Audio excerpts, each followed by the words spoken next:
Permission decline किया गया, लेकिन हम लोग भी ठान लिए थे क्योंकि हम लोग कोई राजनीति करने ही नहीं आ रहे। आप देख रहे होंगे कि किसी भी हमारे जितने भी यहाँ पे लोग मौजूद हैं, किसी के पास पॉलिटिकल झंडा नहीं है।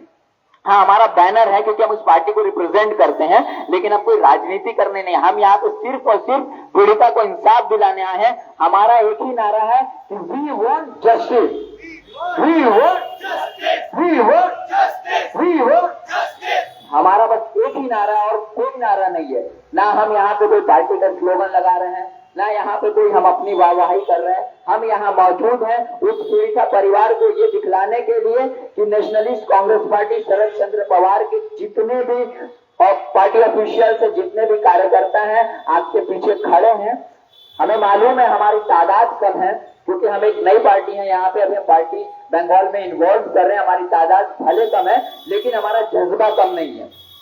हमारे जज्बा ये है कि हम उस पीड़िता परिवार के लिए संघर्ष करने के लिए रेडी है, उस पीड़िता परिवार के लिए नहीं। बंगाल में कोई भी घटना अगर होती है, जहां पे भी मैं जा सकूंगा मैं वहां जाऊंगा, मैं उसके सुख में शामिल होऊंगा।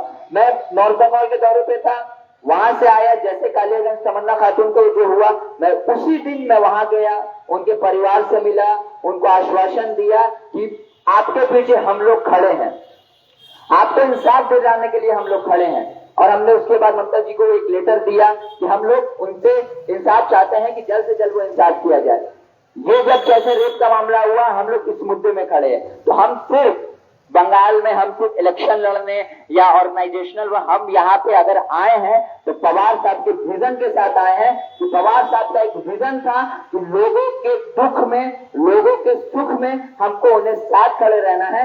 उस विजन के साथ पार्टी ने मुझे यहाँ भेजा और हमारे साथ जो हजारों को जुड़ रहे हैं धीरे धीरे, हम लोग उस विजन के ही साथ खड़े हैं। हमारी तो ये नहीं है कि हम रेप के मामले में जाके अदर्स पार्टी की तरह अपनी रोटी सेकेंगे। और मैं तमाम अदर पार्टी से भी गुजारिश करता हूं कि अगर ऐसा कोई मामला आता है, कभी भी प्रदेश में अगर ऐसा कोई मामला होता है, तो हमें उस वक्त राजनीति नहीं करनी चाहिए। हमें सिर्फ और सिर्फ उस पीड़िता परिवार, उस विक्टिम के लिए खड़ा होना चाहिए, क्योंकि वो जिस चीज से गुजर रहे हैं हम उसका अंदाजा भी नहीं लगा सकते। तो हमसे जितना हो सके हम उनके दुख में शामिल हो, हम उनसे दुख बांटने की कोशिश करें। बस यही मैसेज मैं आज यहाँ देना चाहूंगा।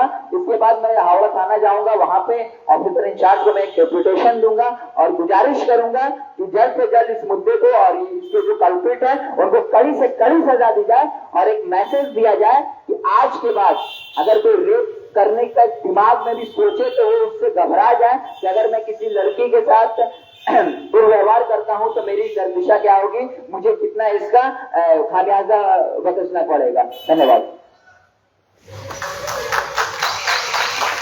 ये थे हमारे नेशनलिस्ट कांग्रेस पार्टी श्री चंद्र पवार जी के यूथ के प्रेसिडेंट अशरान खालिद जी। उनका मकसद और नेशनलिस्ट कांग्रेस पार्टी का मकसद सिर्फ और सिर्फ ये है कि लोगों के साथ खड़े रहना है, चाहे वो किसी तकलीफ में हो, चाहे वो किसी भी खुशी के मौके या हर मौके पे हम उनके साथ खड़े हैं। हमारी ये पार्टी नहीं है, लेकिन कोशिश हमेशा रहेगी कि इस तरह के गलत कामों को उसके खिलाफ खड़े रहने का, क्योंकि ये वो गंदा काम है ना कि जिसको मुंह पे लाने में भी घिन आती है। रेप, ये वो एक वर्ड है जिसको सुनना भी लोग पसंद नहीं करते, क्योंकि हर घर में एक बहन है, एक माँ है, वो औरत की शक्ल में एक भाभी है, एक बेटी है। तो ये शक्ल जो औरत की शक्ल है वो हर घर में मौजूद है। वो घर मौजूद हो ही नहीं सकता जिसमें औरत नहीं हो। ये वो घर मौजूद हो ही नहीं सकता जिसमें औरत नहीं हो, क्योंकि औरत के बगैर ये दुनिया नामुकम्मल होगी।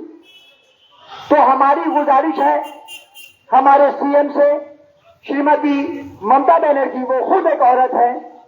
हम यहाँ पे किसी तरह की कोई तनकीद करने, किसी तरह की कोई पॉलिटिकल बात को आगे बढ़ाने के लिए नहीं, बल्कि एक रिक्वेस्ट करने के लिए आए हैं कि इस गंदे काम के लिए एक ऐसा कानून बनाया जाए जो जिससे सुनकर उस तरह के काम करने की सोच रखने वाले लोग घबरा जाएं कि ना ऐसी कोई गलती ना मैंने की है, ना आइंदा कोई करेगा।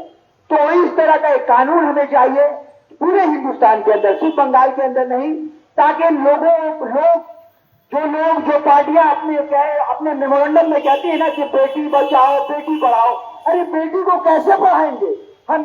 हमारे हमारे कॉलेजेस आज के टाइम में अगर सेफ नहीं है तो हमारी बहनें, हमारी बेटियां कैसे जाएंगी स्कूल में पढ़ने के लिए? तो इस तरह के कानून को लाने की जरूरत है, और उसी कानून को लाने के लिए हमारी रिक्वेस्ट है श्री ममता बनर्जी से कि वो उस कानून के लिए जल्द से जल्द कोई एक्शन ले, और खासतौर से जो अभी करंट में एक हादसा हुआ है कस्बा में, उस लड़की के साथ भी जल्द से जल्द इंसाफ दिलाया जाए।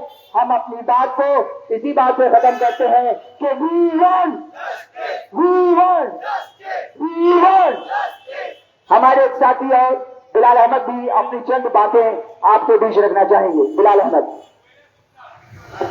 दोस्तों, हम आज यहाँ इकट्ठा हुए हैं एक प्रोटेस्ट के लिए, जो कि अभी हाल फिलहाल एक नेशनल कॉलेज है, वो कोई छोटी मोटी कॉलेज नहीं, सरकारी कॉलेज है, उसके बीच एक लड़की की इज्जत लूट ली जाती है। ये बहुत ही शर्म और हया की बात है पूरे इस समाज के लिए कि वो देखता है, वो कुछ करता नहीं है। आज से 5 महीने पहले जिस तरीके की आक्रोश थी लोगों में रेप को लेकर के, ऐसा लगता है कि वो इस मुद्दे को भूल चुके हैं। अब हमें इस चीज को भूलना नहीं चाहिए और सरकार से ये मांग करनी चाहिए कि रेप का अगर कोई सोचे, या अगर वो रेप के लिए अटेम्प्ट भी करता है, जैसे अटेम्प्ट टू मर्डर है, वैसे ही आप एक ऐसा चार्ज लाए कि अटेम्प्ट टू रेप भी आपको उसमें घोषित हुआ जाए, उसमें भी सजा मिले लोगों को, और जो रेप करे उसके लिए कड़ी से कड़ी सजा रखी जाए। हमारी किसी भी पॉलिटिकल पार्टी के ऊपर कोई ऐसी तनकीद नहीं है, पर हम मौजूदा सरकार से ये चाहेंगे कि एक ऐसा समाज बनाए, एक ऐसा सोसाइटी बनाए जिसमें लोग एक दूसरे से महफूज रहें, हर अन्याय के खिलाफ वो खड़े हो, ना कि हर अन्याय को वो छुपाए यहाँ पे खड़े होकर के। तो मेरा बस यही कहना है कि हम इस पार्टी के साथ जुड़ रहे इसलिए रहे हैं क्योंकि हम युवाओं को यहाँ पर अन्याय के खिलाफ लड़ना है, चाहे वो कोई सा मुद्दा हो। आप हमसे जुड़िए और हमारे मुहिम को कामयाब करिए इस जगह पे। ये बस मैं यही कहना चाहूंगा, बाकी अब हमारे साथी आपसे कहेंगे। ये बिलाल साहब से हर एक लोगों की ख्वाहिश होनी चाहिए, हर लोगों को हमें पता चलना चाहिए कि ये एक ऐसा कानून हो जाए कि हम बार बार इस तरह के हालात ही नहीं पैदा हो हमें, और यहाँ पे इस तरह से इसके खिलाफ जमा होने की जरूरत नहीं पड़े। हमारी सिर्फ एक रिक्वेस्ट है ये रूलिंग पार्टी से और जो सेंट्रल में जो हुकूमत बैठी हुई है कि इस तरह का कोई कानून लाए। कब तक हम अपनी बहनों बेटियों को अपने घरों में छुपा के रखेंगे? कब तक हम उनके लिए अगर 1 घंटा लेट हो जाता है तो हमें फोन करने की जरूरत पड़ती है, अरे बेटी वहां है क्या, अरे तुम कहाँ गई हो? ऐसे हालात कब तक होंगे? हमें वो माहौल चाहिए कि अगर हमारी बहनें 10 बजे रात में भी हमारे घर में आने में लेट हो रहा है तो हम बिना फिक्र के घर में आराम से रहे कि हमारी बहनें जो आ गई हैं वो सुकून से हमारे घर में आ जाएंगी। कि एक ऐसी हुकूमत रहती है जो इस तरह के घिनौने काम से लोगों को सेफ रखेगी। तो इसी तरह का एक कानून चाहिए। इसके लिए आखिरी बात हम रिजवान साहब से चाहेंगे कि वो अपनी बात रखें और उसके बाद हम लोग थाना में जाएंगे और एक डिपुटेशन जमा करेंगे। मेरे दोस्तों और साथियों, मेरी माँ और बहनों, सबको नमस्कार, जय हिंद। मैं श्री ममता बनर्जी जी से मैं एक ही चीज की रिक्वेस्ट करना चाहता हूँ। एक जो रेप से बंगाल में हमारे बहनों के ऊपर जो घटना हो रही है, ऐसी एक कानून बनाए। श्री ममता जी से मेरा यही रिक्वेस्ट है, एक ऐसी कानून बनना चाहिए जिससे बलात्कारियों को रूह काट जाना चाहिए। आज पश्चिम बंगाल के अंदर में हमारी माँ और बहनें और बच्चियां अपने आप को सुरक्षित नहीं महसूस कर रही हैं। अभी इससे पहले आप लोगों ने देखा होगा आर्टिकल में एक डॉक्टर महिला बहन की संग में एक घटना हुई थी, जिसके लिए हमारे डॉक्टर साहब लोग कितने प्रोटेस्ट किए थे, अनशन पे बैठे थे, उसके लिए धरना दिए थे, इसके लिए फिर भी लेकिन रेपिस्ट को खौफ नहीं हो रहा। हमारे यही आरएनडीए ममता बनर्जी जी से यही कहना है, एक ऐसे कानून बने जिससे रेपिस्ट को खौफ हो जाए और कानून बन जाए। कानून बनने के बाद जिन लोगों को मालूम हो ये कानून तो हमारे लिए बहुत सख्त सजा है, बहुत सख्त सजा है, इसलिए ये घटना करने से पहले 100 बार सोचा जाएगा। जैसे दिल्ली के अंदर में निर्भया कांड हुआ था, उस दिल्ली के अंदर में उस वक्त में मैं वहीं पे मौजूद भी था, मीडिया कांड के अंदर में, जो बस के कंडक्टर और ड्राइवर ने मिल के किया था।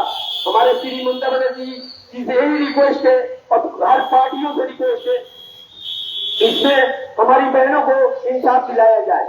हम यही कहना चाहते हैं हमारे माँ और बहनों को और सारे पश्चिम बंगाल को लोगों से, आप लोग इस बहन की हक की लड़ाई में हमारी साथ है और हर पार्टियों को बोलना चाहते हैं उन बहनों के लिए साथ है। मैं अपनी बात यहीं से खत्म करना चाहता हूँ। अब हम लोग जा रहे हैं हावड़ा थाना के ऑफिसर इंचार्ज को लेटर देने के लिए। Thank you. अब हम लोग चलेंगे, बहनों को लीजिए।